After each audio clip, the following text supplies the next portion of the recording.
A gente saiu do Nordeste sem nada garantido. Realmente foi um salto no escuro. E hoje a gente vai te levar para tomar um café e te contar tudo como foi. Ontem eu perguntei pra tu, qual lugar assim, tu moraria? Assim, nesse período que eu fiquei aqui sozinha, eu cresci 1 ano. Eu bati um papo já. Sabia, não conhecia nada, não conhecia ninguém. Então, no vídeo anterior, a gente falou um pouco sobre como foi se mudar para cá, para o Espírito Santo, como foi as expectativas, a forma que a gente lidou com essa mudança. E no vídeo de hoje a gente vai falar sobre quais foram os principais desafios e as vantagens da gente de estar aqui e a convivência da gente em Vitória, no Espírito Santo. Isso aí. Eu vou aproveitar e vou deixar o link do vídeo anterior que a gente está mencionando aqui, que é o porquê que a gente decidiu sair do Nordeste. Eu vou deixar linkado aqui para quem não assistiu poder assistir e pegar aí tudo que a gente vai falar, as referências do que a gente vai falar hoje. Fechou? Então, falando um pouquinho sobre a chegada da gente no Espírito Santo, né? Quais foram os primeiros desafios ali que a gente encarou? No vídeo anterior a gente até chegou a mencionar sobre a questão dos imóveis aqui no Espírito Santo, em Vitória especificamente, tá? Então, eu acho que esse foi um dos nossos grandes desafios ali iniciais, e no sentido de foi muito difícil encontrar um imóvel e ainda não era o apartamento que a gente assim olhou e pensou, nossa, esse aqui é o que a gente quer. Não, foi uma coisa tipo, só tem ele, vai ele mesmo, pelo menos dentro do bairro que a gente queria morar, né? Então, eu acho que esse foi o primeiro desafio, para vocês terem noção. Você que viveu essa experiência, eu tava lá em Pernambuco, vendendo as coisas. O que eu ia dizer assim, é que para mim o desafio foi encontrar um preço em conta no momento da gente. E o segundo foi que a gente tinha pouquíssimo tempo. Acho que eu levei 15 dias para alugar um lugar aqui, né? E tu tava, tipo, acho que tu ia chegar 5 dias depois. O dia que tu encontrou o imóvel. O dia que eu consegui encontrar, tu ia chegar 5 dias depois daqui. Com o cachorro. Vale, o dia que tu ia chegar com o cachorro. Eu já estava em Airbnb há um tempo, fiquei até na casa de um conhecido, de um amigo que eu fiz aqui. Era carnaval, então estava a cidade toda meio morta, sem muita movimentação, e nossa, eu não dei muito para procurar também. Eu lembro, tipo, a gente fez basicamente um sistema. Eu pesquisava tudo, ligava, marcava, e aí mandava pra mim, ó, tá marcado esse, as 2, esse, as 3, vai lá. Uma coisa, aqui, eu não sei se em outros estados tem, mas em Pernambuco geralmente não é assim. Aqui você vai na imobiliária, você pega a chave, lá, 1, 2, 3 chaves, eu não sei se tem limite, acho que não, né? Mas você deixa um documento no celular. E aí você pega a chave do apartamento e você vai sozinho visitar. Em Pernambuco não é assim, você vai com o corretor, quando tem corretor, ou o proprietário do imóvel, né, vai com você e te apresenta o imóvel. Aqui não, aqui você vai sozinho. Eu achei legal, porque fica uma pressão a menos, mas é bem desgastante. Você ir na imobiliária, pegar a chave, depois ir no imóvel, depois devolver, e geralmente tem um tempo ali, você tem que ver em até 2 horas, 3 horas, e devolver no mesmo tempo. Então, é um pouco desgastante nesse sentido, mas eu acho que você fica mais à vontade. Fica mais à vontade. Eu gravava todos os apartamentos que eu ia para mandar para ela, né? Mas também tem uma coisa, a gente tava sem carro. Então, assim, eu tinha um expediente de trabalho normal, assim, saía no finalzinho da tarde e ia procurar, né, os lugares. Assim, para você ir e voltar é muito cansativo. E eu acho que... Podem falar o segundo desafio? Sim. Acho que o segundo desafio foi fornecimento de energia elétrica. Cara, esse foi um dos grandes desafios, porque o contato com o fornecedor de energia aqui em Vitória, 2, né? Acho que tem 2, mas o que a gente utiliza é o EDP. Então, assim, é uma empresa privada, né? Se eu não me engano, é privada. Tem aqui, tem em São Paulo. E aí, o contato com eles é muito difícil, tem um rolê de, assim, aqui você se muda para o imóvel com a energia desligada e você faz a instalação no seu nome. Então a gente tinha que solicitar a instalação. E eles tinham um prazo ali, você abria o chamado, eles tinham um prazo de 5 dias corridos ou úteis para aparecer. Só que assim, imagina no caso da gente, era um imóvel que estava sem nada dentro, vazio, só tinha assim, um balcão, que era tudo que tinha dentro do imóvel lá, um fogão e tal. Então não tinha nada no imóvel e a Gabi teria que ficar 5 dias úteis lá dentro esperando alguém aparecer da EDP, porque não tinha um um aviso, tipo, oi, tô indo aí na sua residência, a gente tava. Não tinha isso. E não tinha também a coisa do agendado entre as janelas de tempo, tipo, ó, vai ser no dia tal, no período da tarde. Tá, beleza, uma tarde a gente espera. Mas esperar 5 dias úteis a EDP aparecer, tá ligado? Então isso foi um puta desafio. Eu me estressei muito, chorei, eu tava lá em Pernambuco, tava tipo assim, eu vou chegar amanhã e não tem nada. Mas aí também tem duas coisas que potencializaram isso. Que a primeira foi que era tipo carnaval. Então, eram 5 dias úteis, mas a gente não sabia quais eram. Porque como era muito novo, a gente estava se mudando para cá, se fosse talvez em um lugar que a gente já conhecesse, né, a dinâmica, mas 5 dias úteis, quais são os dias úteis? Que, não sei, tinha essa questão. Então, assim, eu acho que eram 2 grandes desafios. Entender as burocracias do serviço daqui, fosse imobiliária ou EDP, ou internet, a gente passou perrengue de internet também. E entender o funcionamento da cidade, porque assim, Pernambuco, Carnaval, é uma semana, tá tudo off. Aqui tem um funcionamento diferente, só não funciona na terça, segundo funciona, na terça-feira de Carnaval em si. Então a gente teve o desafio de entender o serviço e entender o funcionamento das coisas aqui, que é diferente. E outra coisa que também potencializou essa questão aí foi que a gente não sabia, não conhecia nada, não conhecia ninguém. E a gente tava vendendo tudo da casa que a gente tava morando, a passagem dela já tava comprada, então a gente já tava meio que... Tinha um dia muita expectativa. Acho que eu me mudei, acho que eu só dormi uma noite sem tudo. Então, quando eu me mudei, quando colocou energia, acho que no outro dia você veio. Porque a minha passagem ela já estava comprada, já vinha. Então assim, eu vinha com cachorro, com mala, com tudo que restou e dava pra fazer. E a Gabi já estava aqui, e ela também estava, quando ela falou, estava na casa de um. Na época era conhecido, gente. Era um conhecido, hoje é amigo, então a gente fez uma amizade muito forte com ele. E até a Agatha estava no último vídeo, que que mora junto com esse amigo que a gente está mencionando. Então assim, mas era um conhecido na época, a Gabi ficou com ele enquanto passava o carnaval. E aí, tipo, não dava. Como é que você me falou uma vez? Visita boa é visita rápida? Alguma coisa assim você me falou? Eu não gosto de ficar muito tempo. Eu acho que é abusar. Então, tipo, a gente tinha um limite, a gente sabe o limite das outras pessoas. Então, além da minha vida, tinha um limite da Gabi de ficar na casa de uma pessoa, né, que a gente tinha acabado de conhecer. Então, assim, foi bom esse período pelo vínculo que a gente criou, que são pessoas maravilhosas, são grandes amigos da gente. Mas talvez se a gente tivesse ficado mais tempo, não teria esse vínculo. Então, fica aí. Me salvou. E salvou. Renan e a Agatha me salvaram. Me salvaram muito, porque foi um período assim que tipo, você tá no escuro, né? Você vai e você vai conhecendo pessoas e a gente deu sorte de conhecer pessoas muito boas. É verdade. E, continuando esse cafezinho, eu falei pra vocês que vocês iam tomar café com a gente. Então, acho que outro desafio, além de entender o funcionamento de tudo isso, dos serviços e tudo mais, eu acho que foi se adaptar também às pessoas na cidade. O capixaba, ele é mais tranquilo que o pernambucano, então a gente vem numa energia assim, carnavalesca, 365 dias do ano, e ele é um pouco mais tranquilo, então a gente entender a energia da outra pessoa, respeitar também.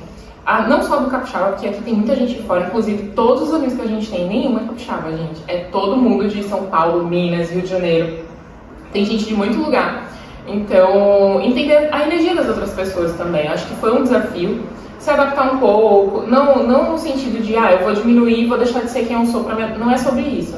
Mas também entender como as outras pessoas funcionam, né? Não ficar forçando coisas que talvez elas não quisessem fazer, ou não quisessem, não curtissem de fazer. Fazer coisas que a gente gosta, mas com o que as pessoas gostam mesmo. Não sei se eu tô sendo claro no que eu tô falando. Tá dando pra entender? Tá dando pra entender, sim. É tipo, você entender como determinada lugar onde você tá funciona. Isso, e respeitar, porque eu acho que, tipo assim, às vezes a gente fica, cultura na cabeça da gente, óbvio, né? Sei lá, cultura de não sei o que é muito boa. Aí daí a gente começa a comparar, já deixa de curtir, porque querendo ou não tem um simbolismo pra gente. Pernambuco tem um simbolismo, tem história pra gente. Passei a minha vida toda lá. Então tem uma nostalgia ali. E não é que algo seja melhor ou pior, é que é diferente. E a gente precisa. Uma coisa, era o nosso primeiro projeto, assim, fora de Pernambuco, né? Vamos passar 2 anos em um lugar, fora do lugar que a gente nasceu e viveu a vida toda. Então era um projeto. A gente sabia que tinha um final. Então, mas era um projeto teste, para ver como a gente se sairia fora de Pernambuco, né? Para ver se a gente engatava esse rolê de vida nômade. Então, assim, foi um projeto teste que a gente caiu assim de cabeça. Imagina você passar 30, pelo menos pra mim, 30 anos no mesmo lugar e depois mudar totalmente. Então, esse período de adaptação às pessoas, à comida, à cultura, pra mim, foi doído um tantinho, mas foi gostoso. Hoje em dia eu gosto de muitas coisas aqui. É porque assim, pra uma pessoa que na infância dela, na adolescência, ela já se mudou bastante de estado ou de casa, talvez, pode ser uma coisa até simples, né? Assim, até mais comum. Mas já era uma coisa que a gente sentia muito, de querer, vamos conhecer outras coisas, vamos conhecer outros lugares. E aí, eu também morei a minha vida toda no mesmo lugar, então já era uma vontade que a gente tinha, mas a gente não fazia ideia de como era, né? De como a gente se sentiria, de como eram as outras pessoas. Então, assim, realmente, quando eu falo pra vocês, foi um salto no escuro, sabe? Sim. Eu realmente vejo dessa forma. E eu fico pensando assim também, ontem eu perguntei pra tu, qual é o lugar assim que tu moraria? Um lugar que tu pensa que queria morar nesse lugar e passaria um bom tempo. Depois de um tempo, assim, né? Mais pra frente. E aí tu falou, acho que Tailândia, né? Eu falei interior de Minas. Mas aí eu fiquei pensando, aí a Babi me falou, não, mas se você lá, se fosse no interior de algum lugar da Europa, por exemplo, eu me senti resistente a isso, mas é porque eu não conhecia o lugar. Uhum. Eu não tenho a imagem formada daquele lugar, mas provavelmente eu conhecendo outros e outros lugares, isso vai ficando mais, né, mais claro na minha ideia, assim. Na verdade, eu falei Oslo. Nem lembrar. Mas é porque realmente é um lugar, Tailândia eu pensaria em viajar, mas Oslo é o lugar que eu pensaria em morar. E eu entendo essa visão da Gabi, porque, cara, na Noruega, a gente conhece pouquíssimo dos Países Baixos, então dá aquele choque. E a gente nunca tinha ouvido falar do Espírito Santo. Assim, a gente já tinha ouvido falar, a gente estudou geografia na escola, gente. Mas a gente nunca passou na cabeça da gente, tipo assim, vamos morar no Espírito Santo. Nunca passou na cabeça da gente. Pelo menos não na minha, só na tua. Então, assim, eu acredito que esses são os primeiros desafios, assim, que a gente enfrentou. Acho que depois a gente pode destrinchar melhor em outro vídeo, mas de forma conversada aqui nesse momento, acho que foram os grandes desafios. Outro ponto que eu queria trazer para vocês é como a gente está hoje e o que a gente aprendeu nesse rolezão inteiro, né? Assim, eu acho que desafios ajudam a gente a crescer. A Gabi, quando eu cheguei aqui, ela já estava tipo há uns 20 dias, quase um mês.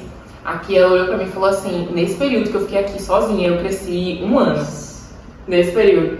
E é verdade, gente, você sair do ambiente que você cresceu e que você viveu a vida toda, experienciar ali coisas novas, né? Pessoas novas, culturas novas, conhecer pessoas ali que são totalmente diferentes do ambiente que você cresceu, te faz crescer, te faz evoluir. Então, assim, a gente aprendeu muita coisa. Hoje a gente já não mora mais no apartamento que a gente estava antes, a gente mora no apartamento que a gente gosta, que a gente tá aos poucos dando a carinha da gente, colocando ali, chamando de lar mesmo. Então, a gente tá dessa forma hoje. A gente já se adaptou ao serviço e funcionamento das coisas aqui. Não levou tanto tempo, acho que 6 meses depois a gente já tinha se adaptado. A gente se estressa um tantinho. Porque eu acho que os serviços às vezes deixam a desejar ali. Mas eu acho que todo serviço em cidades diferentes às vezes deixa a desejar, então eu também não vou dizer que é algo tipo, isso aqui é de Vitória. Né? Faz sentido? Faz sentido. E sobre a cultura e as pessoas, como eu falei, a gente ainda não fez amigos capixabas, mas eles não são tão. Vou dizer uma coisa, às vezes as pessoas falam assim, capixaba não responde o bom dia. Cara, todo mundo respondeu meu bom dia até hoje, vai fazer 2 anos que eu tô aqui te respondendo. Alguns não. É porque a Gabi convive mais. Alguns não. A Gabi convive bem mais, ela sabe que, tipo, tem um choque ali de jeito de falar. Eu acho que eles são mais diretos, tipo, o pernambucano, eu lembro de Ariano Suassuna falando inclusive sobre, não sei se ele falava do pernambucano e do brasileiro, no vídeo que ele fala, né? Mas que, tipo assim, a gente é muito, a pessoa te chama pra sair, exemplo, aí você não quer sair, você faz assim... não, eu tenho um compromisso com não sei o que, minha mãe não sei o que, não sei o que, não sei o que. Cara, eu acho que o capixaba olha na sua cara e fala assim, não vou, não quero, acabou. Curto e grosso, nem diz o porquê. Então, assim, eu não acho que ele tá errado. Eu acho que ele pode melhorar em algumas coisas. Dá pra ser um pouquinho mais gentil, um tantinho mais gentil, mas tudo bem também, eu não convivo muito com ele. Faz parte. Então assim, eu não vou colocar eles na caixinha do essa moda do caso, não vou colocar, porque eu conheci alguns legais, outros não tão legais. Eu acho que isso é... Eu acho que eles têm uma questão cultural ali, de ser um pouco mais calmos do que a gente, etc e tal, mais introvertidos. Mas, de geral, eu não vou colocar eles na caixinha do moda do caso, porque eu acho que não é bem assim. Sim. Né? Faz sentido? Faz. O que mais? E de serviço eu tenho uma coisa para falar. Serviço de carro, normalmente a gente está tendo até boas recomendações. Mas serviços do dia a dia, no geral, né? Mas... Eu bati o carro já. E o serviço foi bom. Foi bom. Foi bom. A gente deu sorte também de achar um lugar que a gente comprou o nosso carro. Foi bom também. Eu achei que foi super... Eles foram super, assim, claros, sabe? Transparentes, assim. E o lugar onde a gente consegue também eu gosto bastante. Inclusive eu preciso falar sobre isso. Boa. Eu jamais ouvi. Mas eu preciso muito falar sobre isso. De tipo, vou tentar ser rápida, mas eu passei a vida toda. Meu pai tem loja de autopeças em Pernambuco, então eu passei a vida toda inserida nesse contexto de autopeças. E lá em Pernambuco você tem uma certa malandragem. Aqui eu já vim toda armada, assim, 30 anos de experiência em loja de autopeças, eu já vim extremamente armada para comprar o carro, porque lá tem, assim, em Pernambuco eu sinto que tem uma cultura de todo mundo quer sair ganhando, sabe? E aqui não, fazia perguntas ao cara, então, cheguei em casa, baixei assim, as informações da loja, de tudo que o cara falou era verdade. Sobre o carro, sobre a loja dele, sobre ele. Então, veja o meu nível de stalker. Mas deu boa e o carro da gente é maravilhoso, eu adoro o carro da gente. Eu era muito contra comprar Peugeot, porque, né... Ai, gente, não falem de Peugeot, porque eu me apaixonei, só quero Peugeot daqui pra frente na minha vida. Então, é outra coisa que conta um pouquinho, o carro é uma das coisas que conta um pouquinho como a gente está hoje. Talvez, ele não é só uma questão, um patrimônio, uma questão financeira, ele também abre portas para a gente poder viver essa vida nômade que a gente fazia parte do nosso projeto, tá? Ter um carro para poder viajar, poder sair. Então, E o que a gente aprendeu? O que você acha que a gente aprendeu assim? Foi chave.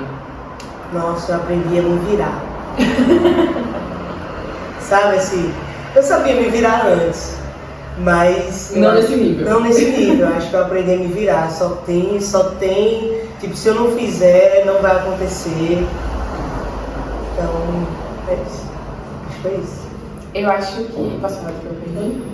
Eu acho que eu aprendi a ser menos perfeccionista em algumas coisas. Eu acho. Não sei, você me valida. Mas, eu acho que eu criava uma expectativa, obviamente eu ainda preciso melhorar, tá, gente? Pelo amor de Deus. Mas eu criava uma expectativa, um caminho, e se eu não seguisse aquele caminho, aquilo me pirava. Tipo, se não fosse aquele passo a passo, eu era pragmática nesse ponto, controladora nesse ponto. Então, quando eu vim pra cá e as coisas começavam a dar errado, então, tipo assim, é óbvio que uma coisa ou outra vai acabar dando errado. A vida é isso. Nada que você planeja vai sair exatamente como você planeja. Só que aqui, a gente estava vivendo tudo muito intensamente, tudo muito rápido. É um recomeço. E a gente tinha pressa, porque a gente precisava ter uma casa para morar. Então, quando as coisas começavam a dar muito rápido, eu me frustrava muito. Chegou um momento que eu tava tipo assim. Chegou um momento que eu fui fazer 30 anos. E aí eu, na noite, às 9 horas da noite, eu olhei meu Airbnb e falei assim, no meu aniversário pra ir pra tal canto. Reservei o lugar às 5 horas da manhã, a gente tava indo pra esse canto, sem nada comprado, nada. A gente ia no meio do mato, gente. Então assim, eu não planejei os meus 30 anos. Na verdade, eu passei muito tempo planejando uma festinha e tudo mais, e chegou no dia eu não quis a festa. Então assim, eu acho que isso foi essencial pra mim. Pra eu poder até fluir. A gente sabe que os planos, os projetos que a gente tem, vão colocar a gente num caminho que a gente pode se frustrar muitas vezes, mas ter a estabilidade, ter a resiliência, ter a coisa do tipo, a vida é isso, vamos se adaptar. Então, eu acho que a vinda pra cá me ensinou isso. Caralho. É isso, gente. Então, esse foi o cafezinho de hoje com a gente. Inclusive, a gente tá tomando café mesmo, só pra vocês saberem. Eu não vivo sem café. E... Quer compartilhar mais alguma coisa? É isso. Então é isso, eu vou só mostrar o cachorro que tá tentando roubar a comida da gente aqui. Peraí. Vem cá. Dá tchau pra galera. Que legal. Agora acho